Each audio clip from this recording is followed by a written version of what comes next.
Let's see if this is working. This is the second video of the day. It's very weird because this video get uploaded first, but I'm filming it second. It doesn't matter in the grand scheme of things. Hello, hello, hello.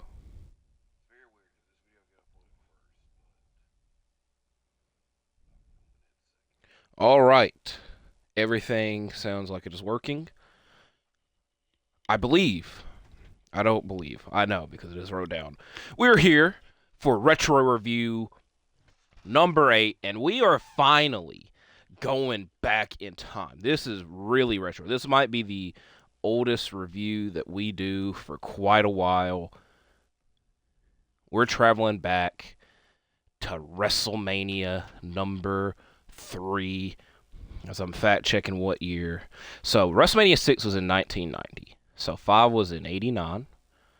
4 was in 88. So this is 1987 that we're traveling back to for this retro review. As for the next month on the road to WrestleMania in real life, we will be reviewing several WrestleManias. And I will admit to y'all that the main reason that I chose this WrestleMania is this matchup on your screen. Ricky Steamboat and Savage Steamboat took place at this event. But there are a lot of things to discuss with the show. I believe there's 12 matches to be exact. Like I said, this is the first of many WrestleMania retro reviews this month. We're here on WWE 2K24, which, yes, I know that 2K25 is out, but for the month, it does make sense to continue to use 2K24 because it was a WrestleMania-themed game, and a lot of the reviews are WrestleManias again, so that kind of checks out. And I will tell y'all this now. It doesn't matter in the grand scheme of things, but I watched the DVD version of this event. I believe that this DVD was released in 2007, the 20 years since this WrestleMania happened, and it was the Championship Edition. And I watched the Championship Experienced version of this DVD, and what that entailed was random facts and video pop-ups happening during the course of the event, 3 hours and 5 minutes. Nothing too like, oh my god, I did not know that. Like, nothing really mind-blowing was learned. But I did write a handful of them down for the matches that took place. So I wanted to at least acknowledge that as well. So enough of me yapping. Let's get on to the actual action. We start off live from the Pontiac Silverdome in Michigan, the largest attended WrestleMania to this point, which granted, there were only 2 prior to this. We're welcomed by you-know-who, and then we are welcomed by Aretha Franklin, who sings America the Beautiful, which I should have fact-checked it, but I'm fairly certain that she also sung America the Beautiful at WrestleMania 23. So there is that. Mary Hart from Entertainment Tonight and Bob Uecker, who is Mr. Baseball, joined Gorilla Monsoon and Jesse Ventura in the commentary area, and we see them throughout the night. I will be honest with you. I know who Bob Uecker is. He's a WWE Hall of Famer. No clue who Mary Hart is. I apologize. Like I said, we got a lot of matches to go through. So, our first one was Don Morocco and Cowboy Bob Orton versus Rick Martel and Tom Zink, the Can-Am Connection. The fun fact from this match, the Can-Am Connection never win the tag team titles, but Rick Martel ends up winning them later on with Strikeforce. Morocco and Martel start this match off with early double teams moves from Martel and Zink. Morocco and Orton struggle to do this even once when Morocco accidentally punches Orton, and then he accidentally backdrops him later on, setting up Zink to hit him with a crossbody and the Can-Am Connection winning the matchup. I'll go ahead and tell y'all this now.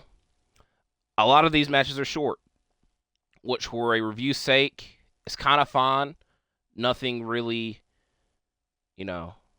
it's fine for a review site, but there's also a lot of matches that end on some BS, which is not fun for a review sake. And one of those matches are the matches that happen up next. A full Nelson challenge between Billy Jack Haynes and Hercules. We got a collar and elbow tie-up to start the match with Hercules getting the advantage out of it. This continues with several Irish whips into the corner. After dominating the early portion of the match, Hercules attempts to apply the full Nelson, but Billy Jack breaks out of it, and then he tries to apply his own, which he's able to lock in. But Hercules grabs the ropes and takes both of them to the outside, where they are both counted out. Then Bobby Heenan, who we will see several times throughout this show. But Heenan and Hercules attack Haynes post-match, where he ends up bleeding afterwards. So there's that. So this match ends on a double count-out. Bobby Heenan counts it as a win for himself and Hercules. Now, what is funny about this fun fact for this match, Ron Simmons was talking about both of these competitors and talking about how they were both so evenly matched and mean, and most of their matches ended on DQ, or you never really got a true winner out of these matchups with these two men. So this is the case here. It is what it is. But I also felt they went on a little bit too long to give this bullcrap of ending. I also think Hercules should have won, to be honest. Next matchup is extremely quick. Could have used another pun, but I'm not going to do that. King Kong Bundy, Little Tokyo, and Lord Littlebrook face Hillbilly Jim, Little Beaver, and the Haitian Kid. Tokyo and Beaver start the match off, with Beaver holding his own until King Kong Bundy tags in, and he gets a quick hit into the stomach of Bundy and then runs to tag Hillbilly Jim in.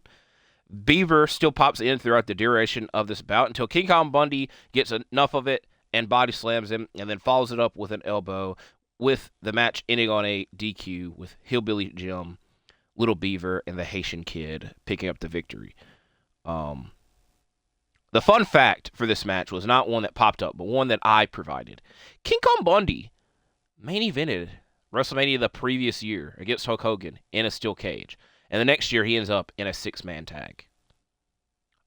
A bit hilarious. Mary Hart tries to interview Miss Elizabeth, but Macho Man interrupts, and there's no interview that takes place. I just wanted to note that. There are several interviews that happened throughout the night, and a lot of them were very short, and I didn't write anything down for. Next matchup, King Harley Race versus the Junkyard Dog. Race won the 1986 King of the Ring, and at the previous Saturday night's main event, the two faced off, where he tried to force the Junkyard Dog to bow to him post-match. So the loser of this match tonight will be forced to bow down to the winner. Heenan attacks early, with it being a setup for Race to attack on the JYD. Race attempts a headbutt to the outside off of the apron, but the Junkyard Dog moves out of the way. Both men headbutt each other once back in the ring, and then Race gets the win off of a belly-to-belly suplex, and he sits down. He wants the Junkyard Dog to bow to him, but that does not happen because the Junkyard Dog hits him with a chair and takes his crown and robe. Two great competitors from this time period that provided a great match with a understandable story. And the fun fact for this match, where both men were inducted in the 2004 Hall of Fame. Now, some of these matches I will also note that I did not write a note down for. So, one of those matches is this next one. The Rougeau Brothers versus Brutus Beefcake and Greg Valentine, collectively known as the Dream Team. Personally, that is a great tag team name, a great team name, and, you know, one of the greatest basketball teams ever assembled, the 1992 U.S. Men's Olympic team, was the Dream Team. I'll tell you this now, Beefcake and Valentine are no U.S. 92 Olympic team. So there is that. Johnny V and Dino Bravo accompany Beefcake and Valentine to the match and manage them, which is an important note for this. Raymond Rougeau and Brutus Beefcake start the match off, even though they quickly tag out. Valentine moves out of the way of a Jock Rougeau top rope attempt, and then the Rougeau brothers hit a top rope blockbuster, but the referee is distracted. This prompts Dino Bravo to flip the pinfall, and the Dream Team getting the victory. After the match, Brutus Beefcake is not happy with how they won the match, and that Jesse Ventura's like, why is he mad? They won the match. That might be a good Ventura impersonation. You know, it's kind of difficult to do it. But regardless, Beefcake was not happy that they won the match this way, and he was showing it. And, you know, this is not the last we see Brutus Beefcake tonight. But a very quick matchup. And they did leave Beefcake behind, so this might be the end of their tenure. I didn't look into it. The next matchup, a hair match. Adrian Adonis versus Roddy Piper. The promo. I'm also glad that a lot of these matches include promo packages and recaps to what the hell is happening, because I could probably put together the singles matches in the build to, but a lot of these tag matches, there wasn't really a build to them. It was just trying to get as many people on the card. So I can at least appreciate that. But the build of this match was essentially Adrian Adonis beating the crap out of Roddy Piper several times. And there's that. But the loser of this match will have their head shaved, which is not the only time at a WrestleMania that this happens, because it happens at WrestleMania 20. Piper attacks early with the belt. He uses the belt off of his kilt in this, but Piper also has to deal with Jimmy Hart at ringside, who accompanies Adonis. Adonis applies the sleeper hold, and then Brutus Beefcake appears. I said this is not the last that we'll see of him. Why he has any connection to this match prior, we don't know, but afterwards, it has a major impact on his career. He comes out to revive Piper, who follows this up with his own sleeper hold that leaves Adrian Adonis passed out, and Brutus Beefcake now becomes the barber and has the shears and cuts the hair of Adrian Adonis. So now he's Brutus the Barber Beefcake, and he cuts the hair of Adonis, who is very pissed off and tries to chase after them, but cannot catch up to him, but now he has no hair. Fun fact for this match. So much of a fun fact that it's even one of the this is not the craziest DVD cover. It's the logo. It says Hulk Hogan versus Andre the Giant and Roddy Piper's retirement match. The fun fact of this match, this was supposed to be Piper's farewell match, as he would go on to film several movies, which the two that they noted was Hell Comes to Frogtown and They Live, which I will be honest with you, I have not seen either, but I'll at least add They Live to the list, because I've not heard a lot of good things about Hell Comes to Frogtown. Could I do the rematch via the screen? I'm going to hope that we do. But, spoiler alert, Roddy Piper was still wrestling. Not full-time, obviously. So he was still wrestling in 2006. He would become one half of the World Tag Champions with Ric Flair, so he definitely does not retire. Retiring in wrestling is just something that doesn't. He would go on to win the damn Intercontinental title and face Bret Hart. So he did not retire. Let's put it that way. Our next matchup is a 6-man tag: Danny Davis and the Hart Foundation versus Tito Santana and the British Bulldogs. Fun fact for this match. Again, this one wasn't. All right, I don't think a lot of these fun facts are ones that. All right, first of all, we only got 2 more fun facts, but these 2 were not even the ones that popped up on the screen. They're ones that I came up with. The fun fact for this, the Hart Foundation were the tag champions at this event, and guess what? We're not getting a tag team title match because we got the 6-man tag. Danny Davis was a referee, and they explained that he had been suspended for 10-plus years as being a referee because a lot of his finishes ended up in screw jobs. Do not tell Bret that, but essentially he screwed several wrestlers out of their opportunities to become champion or to retain their championship, Tito Santana being one of those. And the British Bulldogs and Hart Foundation would have a classic rivalry in the tag team title scene as well. Prior to this match, Jesse the Body Ventura would be introduced to the crowd, which I only noted that because I think they only did this that way Mary Hart and Bob Uecker could do commentary with Gorilla Monsoon. I will also say I have no clue because the commentary desk was not at ringside. It was high above, which if you have seen crowd shots from this position, they show several times throughout the show. Hey, Randy, get back in the ring. Thank you. They show several times throughout the show a great behind the back position from them to the crowd. So I like that. That being said, probably took a while to get down to the ring. Matilda the Dog goes after Jimmy Hart, who accompanies the Hart Foundation prior to the match, with Bulldog and Jim starting the match off. Danny Davis, I already told y'all, was a referee, which they made note of that throughout this match. And he gets trapped in his opponent's corner because he's not really a proper wrestler. He's a referee and takes a lot of damage. This includes, he tries to attempt a dive onto Dynamite Kid, but Dynamite Kid gets his knees up off of Danny's dive, and Danny is beat up for quite a while, but guess what? He gets the win for his team after he accidentally bumps onto Bulldog and gets the pin after it. I believe that Jim Neidhart actually attacked Bulldog, but they didn't really show it that well. But they're like, oh, he pinned him. We couldn't believe it because they tried to make it seem like he won on accident. But Danny Davis and the Hart Foundation win this matchup. Next matchup is extremely quick. It is Butch Reed versus Coco B, where it is back and forth until the match ends with Reed winning off of a crossbody, and he holds the tights. I wish there was more I could say to this match, but it was very quick. And now it is time. We get to the people's main event, the first classic match at WrestleMania. Many consider it to be one of the greatest matches at WrestleMania. WWE themselves are doing a WrestleMania countdown list, which first of all, we got like 32 days until WrestleMania. I might be wrong with that. I don't know. But they've been doing a top 50 countdown, which, like I said, Steamboat Savage has not appeared on that list yet. We've also had 37 more WrestleManias after this. We actually have had more because of the damn two-night ones. But regardless, Gunther, Sheamus, and Drew McIntyre was... I'm going to fact check what number they put it at. There's no way in hell that match shouldn't have been in the top 15. It's one of my favorite matches. It's one of the best Mania matches. Why they got it so low, I don't know. They also have Triple H and Seth Rollins on the list. I was not a big fan of the match, and I'm pretty sure that match was above that IC title match. So I'm trying to delay while I'm fact checking, because I did even tweet. If I tweet about it, it means I'm really bothered. 39!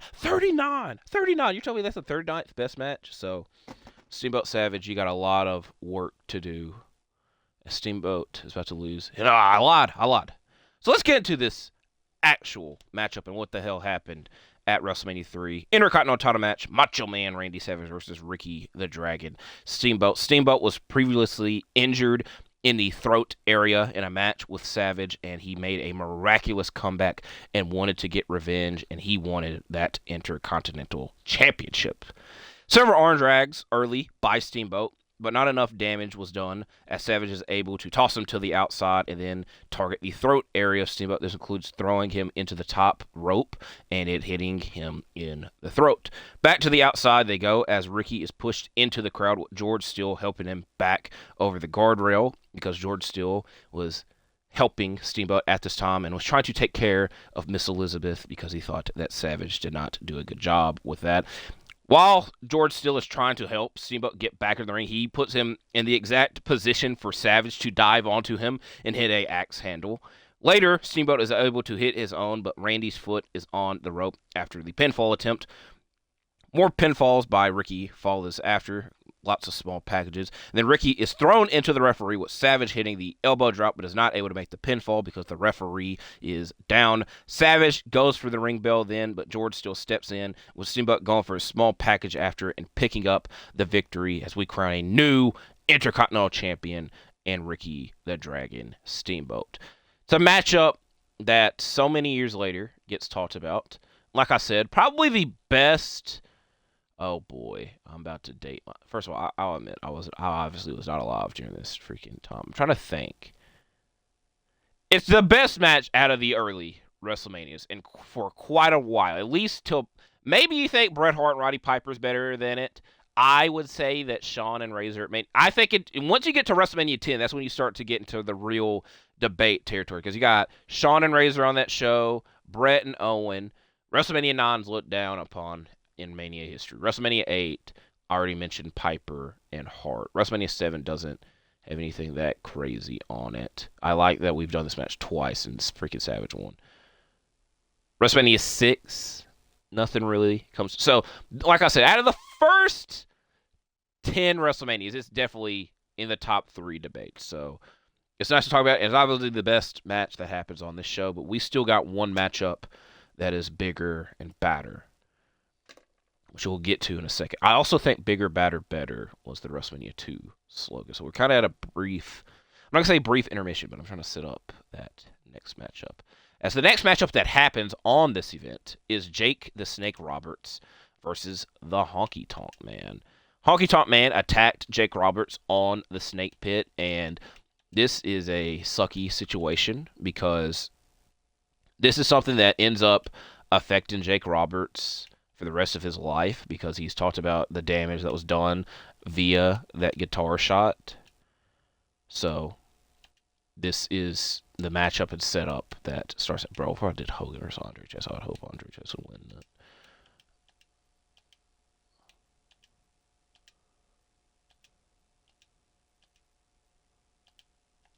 All right.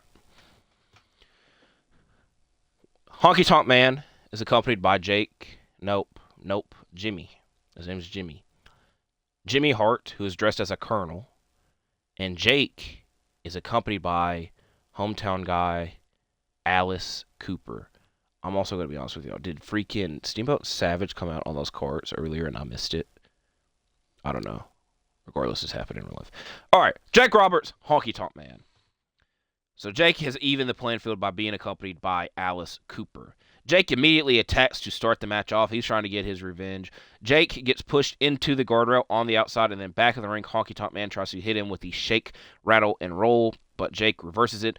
Honky Tonk Man quickly wins the matchup after this with a roll-up while holding the ropes, and then he gets out of there. Jake tries to hit him with the guitar that he has, but he runs away, leaving Jimmy Hart behind, and he is by himself, and he's joining the ring with Alice Cooper. And he's not alone, because he has Damien the Snake, Jake Roberts the Snake, and he and Jake try to throw the snake at Jimmy. So there is that. Mean Gene Okerlund then comes out and announces the attendance, which there's 3, maybe 4. Maybe people still talk about the Alice Cooper cameo or appearance at this show, but several of the talking points of this show is Steamboat Savage, the main event, Alice Cooper, and the attendance record, because it was the largest one for the longest time period. And Mean Gene Okerlund comes out to announce that 93,173 people were at this event. And like I said, it's still a talking point because mainly people think that that's a lie and that's not the exact number. But guess what? I'm not the one to debate it. And I will say, it looked like a lot of freaking people. Okay, so now maybe Andre is the only one that comes out in the card. So we have one more match before our main event. This matchup is the Iron Sheik and Nikita Volkov. I know I was going to fuck that up. Volkov versus the Killer Bees. Sheik and Koloff did it twice. Volkov. Iron Sheik and Nikita Volkov versus the Killer Bees. Let's just restart. Hacksaw Jim Duggan runs out to stop Sheik and Nikita from singing their national anthem, mainly Nikita's, and Nicola, I don't know, Volkov. Let me just say that. And now we have the matchup take place. But the ring is mainly full of trash. I also wanted to know that. Volkov and B. Brian Blair start the match off with the Sheik being double-teamed once he tags in by his opponents. Then this changes once Blair is trapped in his opponent's corner. And the match ends on a DQ when Duggan is chasing Volkov around the ring. And then he sees the Sheik and hits him with the 2x4. So Sheik and Volkov win this matchup, which is the... I don't know what you would define as a bullcrap finish. The one with the countout, yes. This is a DQ. Matchup ended quickly. We've at least had 2 of those with Jake Roberts or with a bullcrap because Honky Tonk Man was holding the ropes. I'm counting that as one. Butch Reed and Coco Beware being such a short match. So we've got several bullcrap finishes on this show. But it's 1987. That's kind of how it was near this time. Now we have one of the biggest wrestling matches to ever take place. I'm trying to see what the hell Andre's saying. That's freaking hilarious. And one that would change the industry forever. And I could have been saying all that with quotations because you can really say that about all these, like any match ever. But this is one of those that stands the test of time. For the WWF World Heavyweight Championship, Hulk Hogan defends against Andre the Giant. The two men were friends. You could even say brothers. That all changed once Andre the Giant aligned himself with Bobby the Brain Heenan and wanted a shot at Hogan's championship. Hogan said that he would have gave him a title shot. He couldn't believe all this is happening. And it all changed when Andre ripped the shirt and chain off of Hogan, leaving him a bit bloodied. And he's asked once again, will you face Andre? And he says, yes! So a lot is at stake. I know for a fact that Andre is going to win this match on here. I know he's going to win. Because that would have been hilarious. All right. Should be fixed though. All right, boom. Y'all saw what happened. Hogan versus Andre. This is also a special match in history because this is the last page in my notebook that I have. So this is the last page in this notebook is the notes for Hogan versus Andre. So that means the next video y'all see, I'll be using a different notebook. Bob Uecker and Mary Hart join us at ringside for this bout. Oh, we got one more fun fact. And this is one that lives on and is referenced a lot because it is still being talked about by the man himself. But Hulk Hogan pops up and makes sure to tell us that while Andre is listed at 500 pounds plus, around this time period, he is very close to 700 pounds, which y'all see the man himself. I'm not going to debate it, but Hogan is a man that is known to say several things that are questioned. The match starts, and we get an extremely quick finish as Andre splashes onto Hogan when we hear 1, 2, 3. Jesse Ventura thinks that it's over.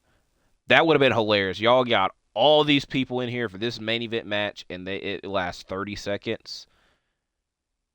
But that's not the case. It was only a 2 count.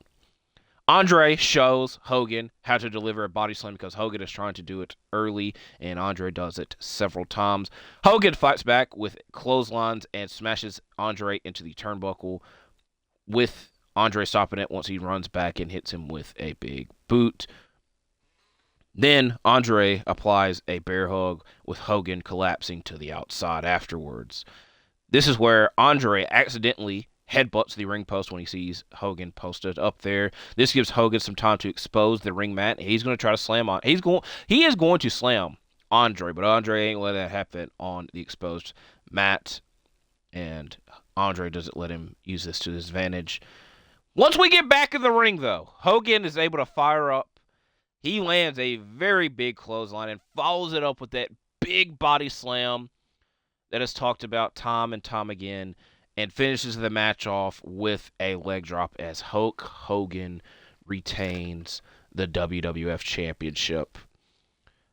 When you start this game off and you watch this is actually hilarious that there is a new intro in the WWE, which has been around for a year. That just shows how I'm timing this. But when I put this game into my Xbox and started it up, the very first thing you see in that intro is Hogan slamming Andre.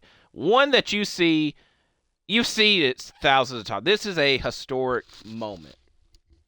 And one that, again, like I said, has been talked about and will be talked about for many, many years. One of the first big main event match to happen at WrestleMania, in my opinion, as he's just, kind of teasing us now with that. So, overall, WrestleMania 3, I would give it 1 thumb up.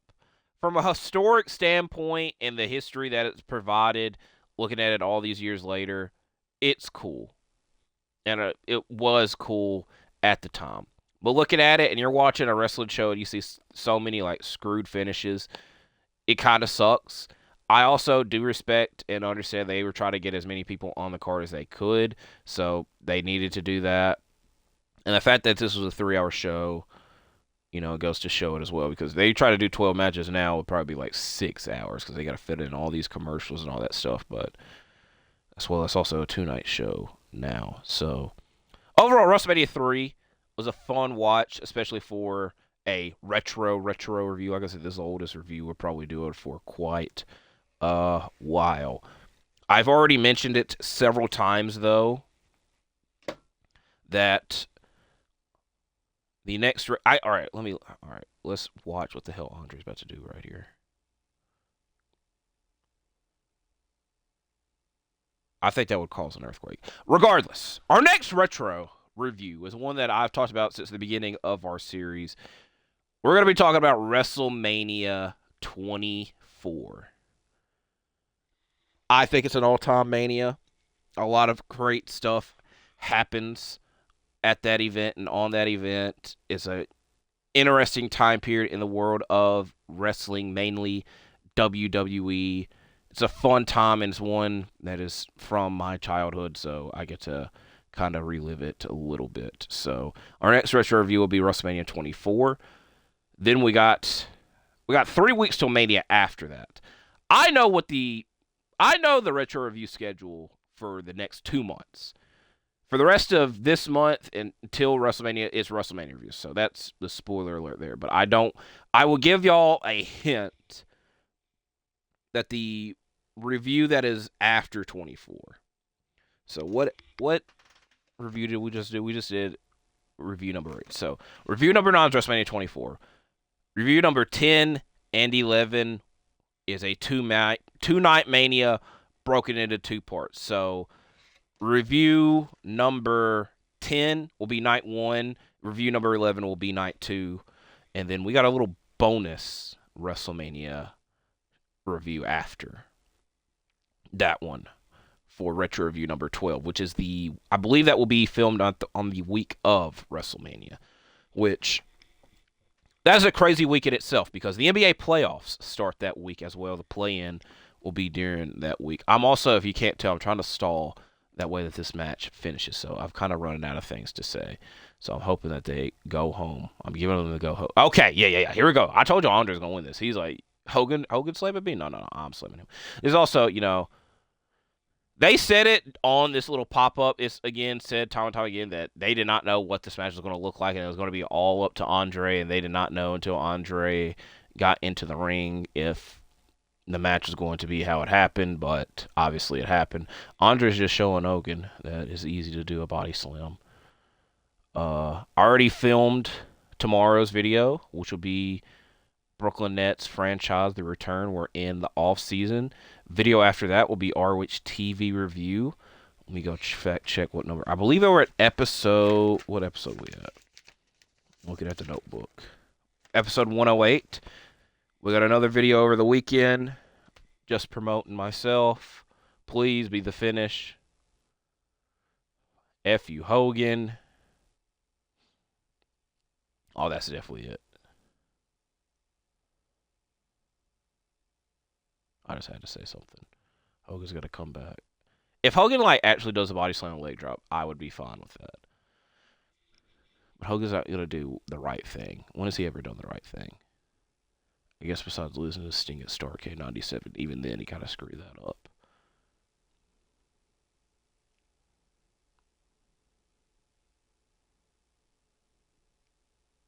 Go on, Andre.